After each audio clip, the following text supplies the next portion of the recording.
सबका रिजल्ट इसमें आ गया है। एग्जाम कितने नंबर का हुआ था आपका? 40 नंबर, 40 नंबर का एग्जाम हुआ था। और आपने कितना उठाया है वो आपने देख लिया। जितना भी उठाया है इसमें से और थोड़ा मेहनत करना, ठीक है? सारे बच्चे इसमें पास है, लेकिन जो सबसे ज्यादा नंबर लाया है वो तो ए ग्रेड में चला गया, ए प्लस में। 80+ जिसका नंबर आता है वो किस में चला गया? एक ग्रेड में चला। ग्रेड सिस्टम लगा देता है। बाकी इसमें देखिए सब पास है। बस समझ में आ रही है?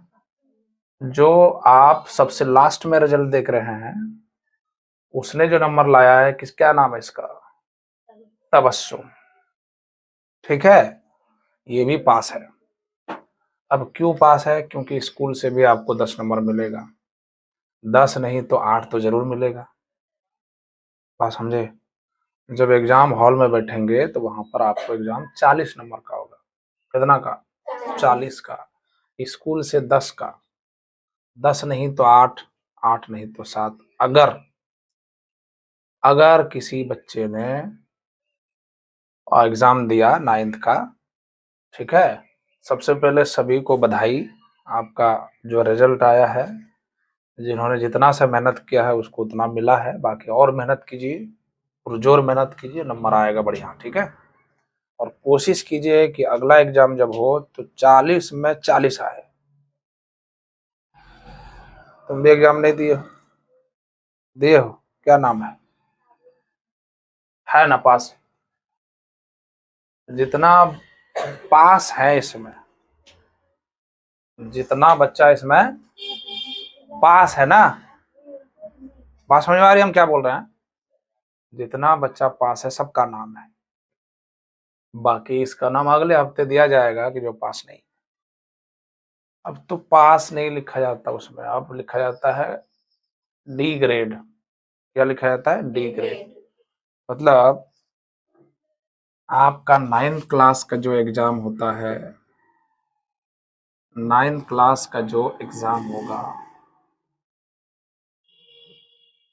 ठीक है, उसके लिए आपको टोटल मार्क्स कितना होता है जानते हो? Total marks 40। आपको 10 नंबर स्कूल से मिलेगा। पासिंग मार्क्स कितना चाहिए?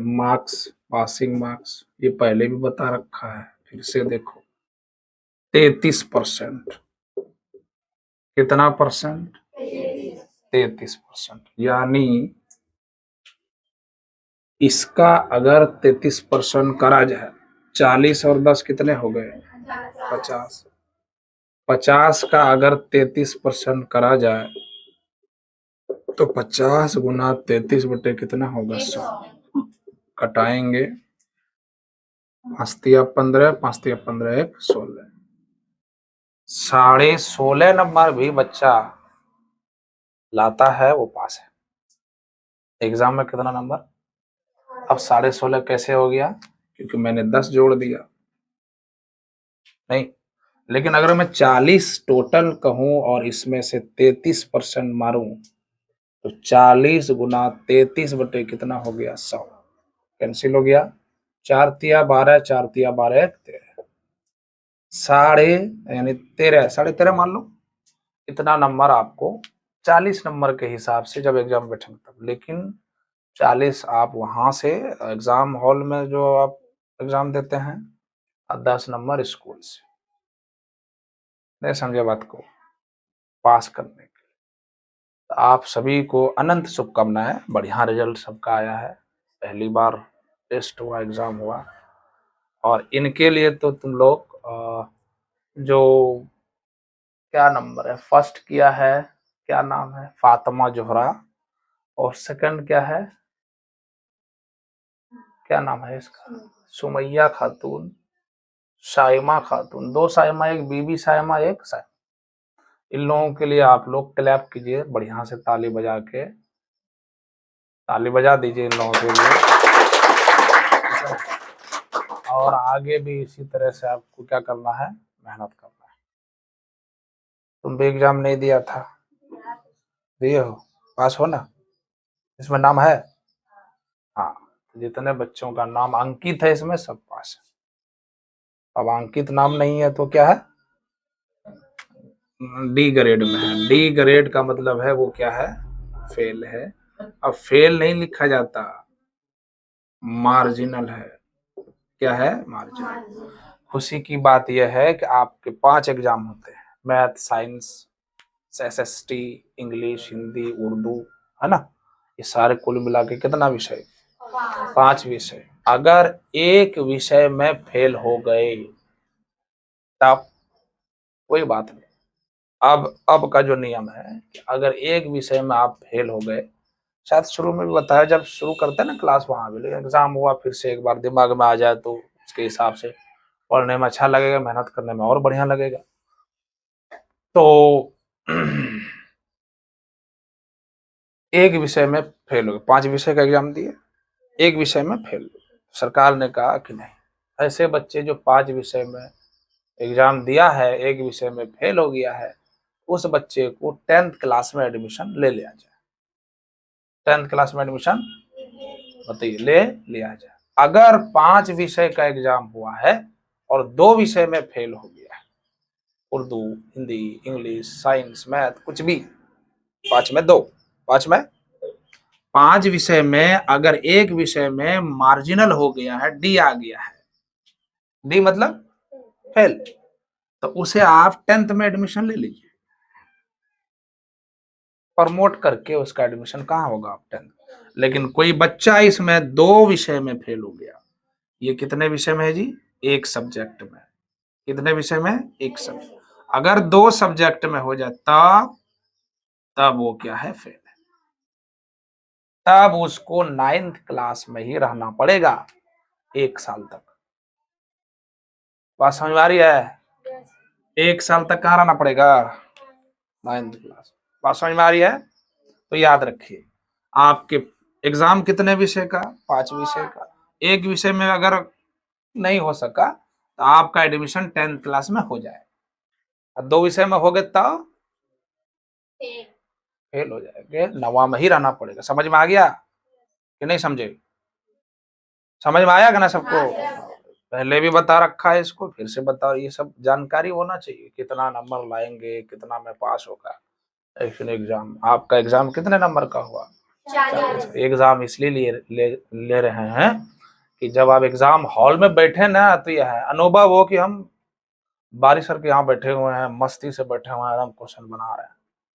एहसास भी नहीं होगा, ना डर, ना घबराहट, ना हिचकिचाहट, कुछ भी नहीं।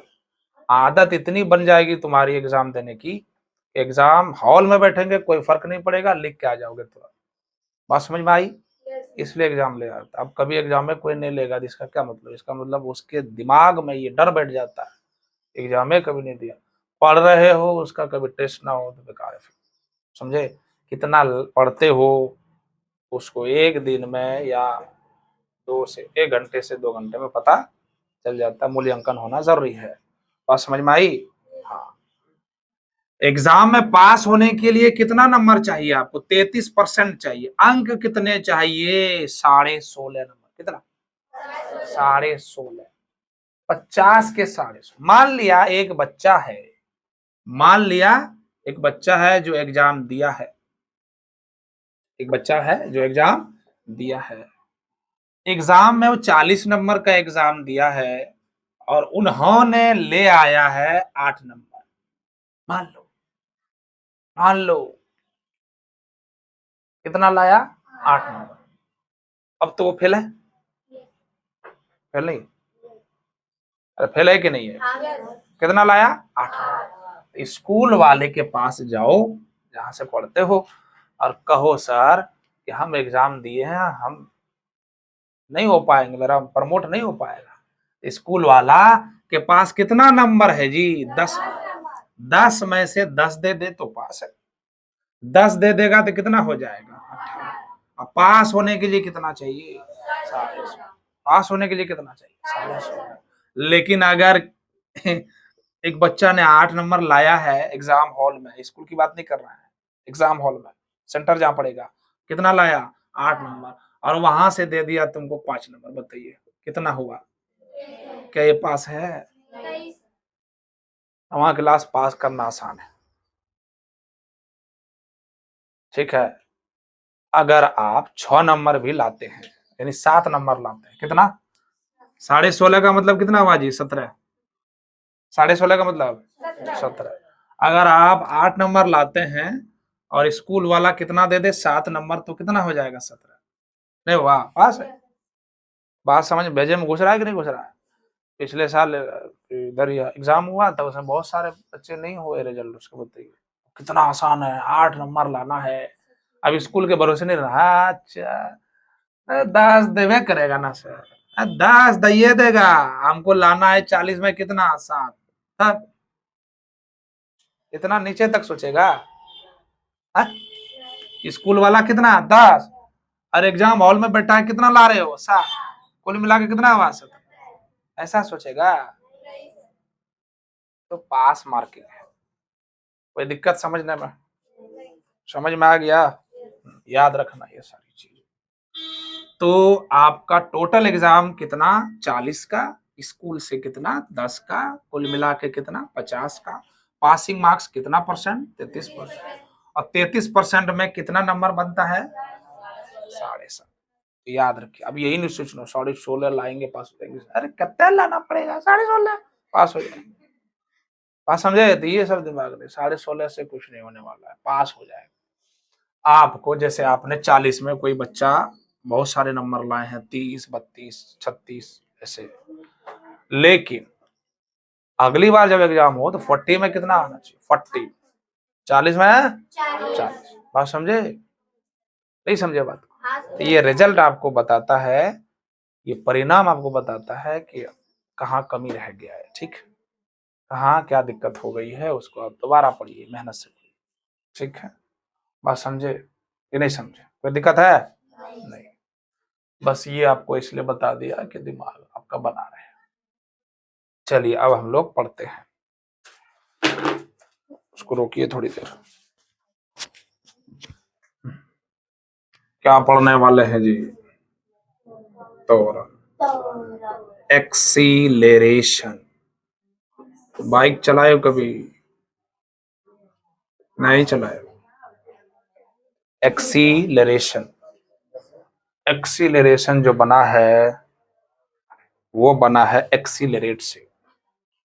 किससे बना है जी? एक्सीलरेट। हाँ, एक्सीलरेट से बना है। किससे बना है जी? एक्सीलरेट से बना है। किससे बना है? एक्सीलरेट से बना है। एक्सीलरेशन किससे बना है? एक्सीलरेट से। किससे बना है? एक्सीलरेट से। किससे बना है? वस्तु का अगर वेग बदल रहा है, वस्तु का वेग अगर, वेलोसिटी अगर बदल रही है, तो हम कहते हैं कि वस्तु एक्सीलरेट कर रही है। क्या कर रही है? एक्सीलरेट कर रही है। वस्तु का वेग अगर क्या हो रहा है? चेंज हो रहा है। वस्तु का वेग अगर चेंज हो रहा है, तब हम कहते हैं, बताइए तब हम क्या कहते हैं? वस्तु क्या कर रही है? एक्सीलरेट कर। क्या कर रही है? एक्सीलरेट कर। नहीं समझे बात को? मतलब इस तरह से आप कह सकते हैं कि सर वेग में परिवर्तन को ही तो हम कहते हैं कि हाँ, वेग में परिवर्तन को ही क्या कहते हैं? अब बताओ, यहां से लेकर वहां तक जा रहे हैं, मान लिया जाए हम ऐसे खड़े हैं, यहां से यहां तक गए, क्या वेग में परिवर्तन हुआ ना? जब परिवर्तन हुआ, चेंज इन वेलोसिटी हुआ, तो कुछ ना कुछ समय भी लगा, नहीं लगा समय? तो वेग में परिवर्तन के साथ साथ समय भी लग रहा होता है, तब वहां हम कहते हैं वस्तु क्या कर रही है? त्वरित कर रही है। वस्तु एक्सीलरेट कर रही है। क्या कर रही है? एक्सीलरेट कर रही है। ठीक है, कोई दिक्कत नहीं समझे बात को? वेग में परिवर्तन की दर, वेग में परिवर्तन की दर को त्वरण कहते हैं। समय के साथ वेग में परिवर्तन की दर को क्या कहते हैं?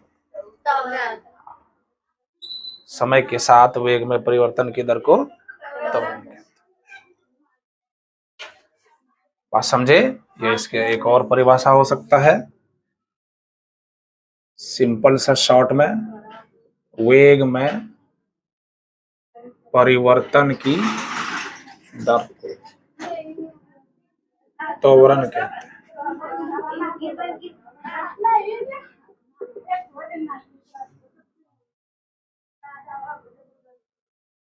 Rate of change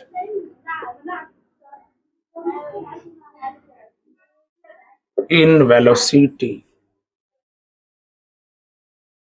is called acceleration.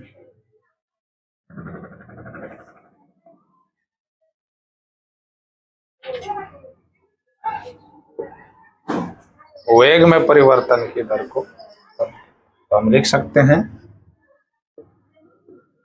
त्वरण बराबर, त्वरण को किससे सूचित करेंगे बताइए? त्वरण को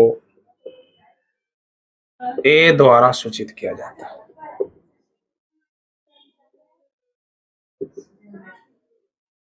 थोड़ी सी आज मेरी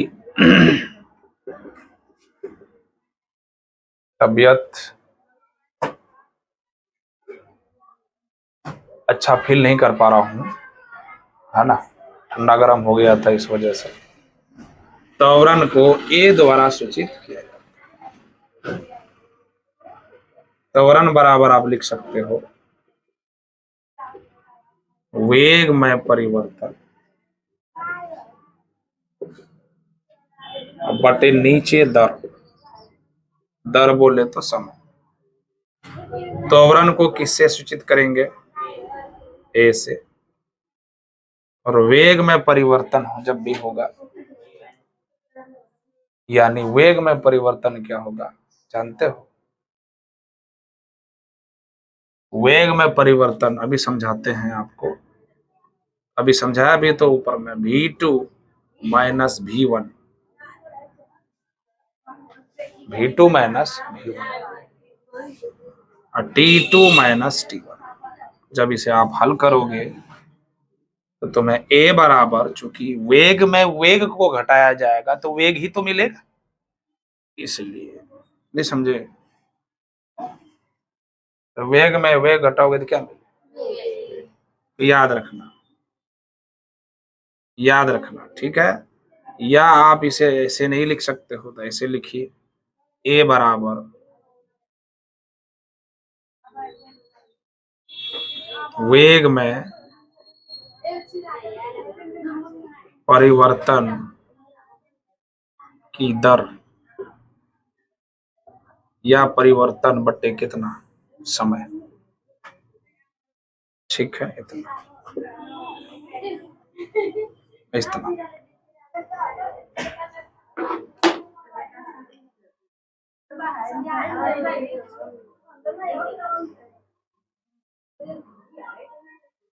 rate of change in velocity is called acceleration. इसे हम किससे सूचित करेंगे?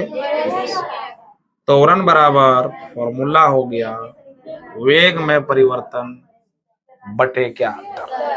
अब इस चीज को हम क्या लिख सकते हैं? इस चीज को क्या लिख सकते हैं? ध्यान से देखो। मान लिया आपने जो एग्जांपल लिया था उसी वस्तु को ले रहे हैं। मान लिया ये वस्तु है, गुटखा है, ये वस्तु मान लिया t1 समय में इसका वेग v1 है, उस समय t1 मान लेते हैं, अरे समय नहीं पता तो t1 मान लेते हैं। उस समय बाद इसका वेग v2 हो जाता है बदलकर कब? t2 समय में। t1 समय में इसका वेग है v1, लेकिन